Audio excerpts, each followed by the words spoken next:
আসসালামু আলাইকুম ওয়া রাহমাতুল্লাহি ওয়া বারাকাতুহু। সম্মানীয় প্রিয় দর্শক মণ্ডলী, আপনারা আমার সালাম গ্রহণ করবেন। আশা করি আল্লাহ তাবারক তাআলা আপনাদের সকলকে ভালো রেখেছেন। আপনাদের দোয়া আল্লাহ তাবারক তাআলা আমাকেও ভালো রেখেছে, আলহামদুলিল্লাহ। আমি আজকে চলে আসলাম একটা বড় নদীর কিনারাতে। এখানে এসেছি কি কারণে? এখানে এসেছি একটা শত্রু দমনের কাজে। এই শত্রু দমন কি কাজ?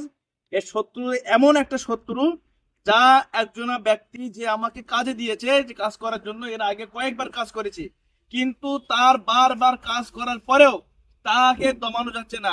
তারপরে বাধ্য হয়ে আমার এই কাজটা বেছে নিতে হলো। তাকে সে বলল যে হুজুর এমন একটা কাজ করে দেন সে যেন দমে যায়, কেননা সে আমার পুরো শেষ করেছে। তার পুরো টাকা পয়সা ধন দৌলত পুরো দুশ্মনী করতে করতে পুরো শেষ করে দিয়েছে। সেই জন্য আজকে তার এমন একটা তদবির করছি। এই তদবিরের ক্ষেত্রে এরকম একটা ভাটা ভাটা নদী নদী প্রয়োজন, বিশাল বড় নদী, এবং এই নদীটা ভূমধ্যসাগরের সঙ্গে সংযুক্ত।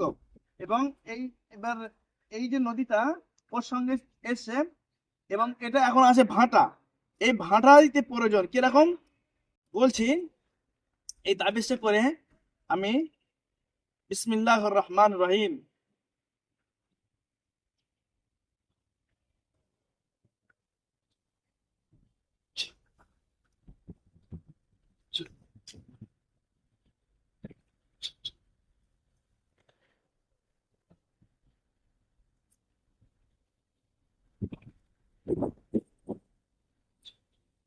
এতে আমি দিয়ে দিলাম পটের মধ্যে, দিয়ে আমি নদীতে ফেলে দেবো।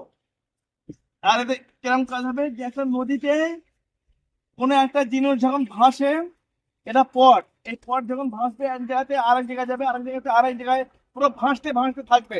তেমনই ভাবে তার জীবন ওই রকম নদীতে যেরকম পট ভাসতে এক জায়গাতে আরেক জায়গায়, আরেক জায়গাতে আরেক জায়গায়, সেও ওইরকম দুনিয়ার বুকে এরকম ভাসতে থাকবে।